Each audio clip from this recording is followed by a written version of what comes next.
So hey everybody, in this video I will teach you about the useEffect hook used in React. So according to me, many beginners are not able to understand this topic properly. So I hope after watching this video, you will understand what is useEffect and when to use useEffect, and obviously how to use useEffect. So let's hop on our code editor for now. So now I'm using Code Sandbox as my code editor because I will share my code later on with you guys after the video. So let's just start by importing useEffect from React. And let's just call it, but for now here I have set an app which I'll basically do something with it later on. So let's just ignore it for a minute and let's just call useEffect for now. Now actually useEffect has two parameters. We can set two parameters in useEffect.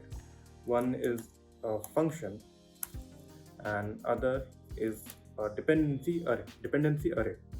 We can put anything in the dependency array and I will talk about it later on. So let's just start by understanding what does useEffect actually do. Well, useEffect actually depends upon the life cycle of a component. Life cycle means when does the component gets mounted, or when its state is changed or updated, or when does the component gets deleted or removed. Basically when the state changes of a component. That's when the useEffect shows some side effect. So the side effect is actually defined over here inside this arrow function, and the component that for which we want the side effect to happen, we actually put the component inside this dependency array. This dependency array can be left empty also, and that actually shows some side effect that I'll show you later on in just a few minutes. So yeah, that's what useEffect does. So right now you may have a question that does useEffect actually turns something, like if you store useEffect into a variable, then what will be the output if we just console.log this? Well, useEffect does not return anything. Well, it actually returns undefined. So it'll be useless if I console.log this effect variable. But we can actually return a function as a side effect. Like here inside this arrow function, I can write some code. Say I am writing code, but as a return value, we can return a function which we'll actually talk about later on. So now let me just show you what will happen if I keep this dependency array empty. Let me just build an app where this value, which is actually the inner width of this window, will change as I change this window size. So as you can see here, this value is actually the inner width of this window, and this value is the state of this component as well. So we can resize this window, and by doing that, this value also changes, which means the state also changes and the component is rendered again. So when the component is rendered again, this side effect takes place, which is actually setting up this window width. Now this side effect is happening because I've kept this dependency array empty. So whenever we keep the dependency array empty, then the side effect only takes place when the component gets mounted. So for now, the component is only this part. So whenever this thing is actually getting mounted, this side effect is taking place. And the side effect is actually setting up the window size as the current window size. So yeah, this is it for this small app, just for showing what happens if I keep this dependency array empty. So here is another app that I've built using this dog CEO API. We can see some cute dogs. So yeah, I'm using this app to show you how to use this dependency array. Well, you can see here I have put this breed variable inside this dependency array. So actually what is happening here, that this breed is actually changing whenever we click these buttons. Like whenever I'm clicking this German Shepherd button, all of the photos what this API has of German Shepherds is rendered out over here, and whenever I'm clicking Husky, we get photos of Husky. see, and chow also. So actually the breed is the state of the component.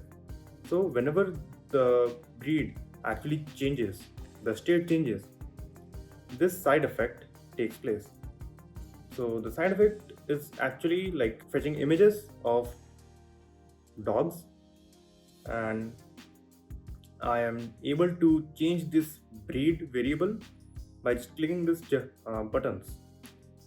So I've written some code like on click set breed German Shepherd, set breed Husky, set breed Chow. As I previously said that we can actually return some function inside this side effect function. I will show you what that function is. Let me just show you first, and I'll later on explain what that function is.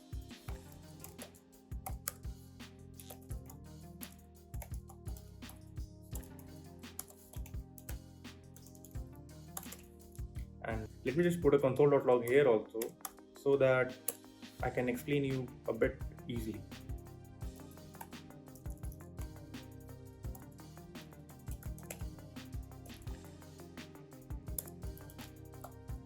Yeah, this is okay.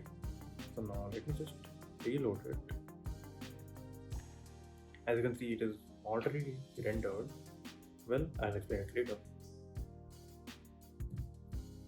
So yeah, now when I'm changing the state, which is actually breed, we can actually see this console. But as you can see here, that this console is printed out first, and then this console is printed.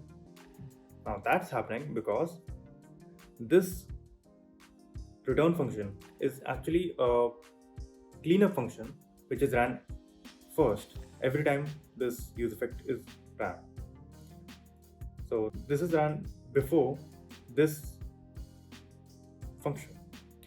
Now that's because it is to remove the code from the previous state.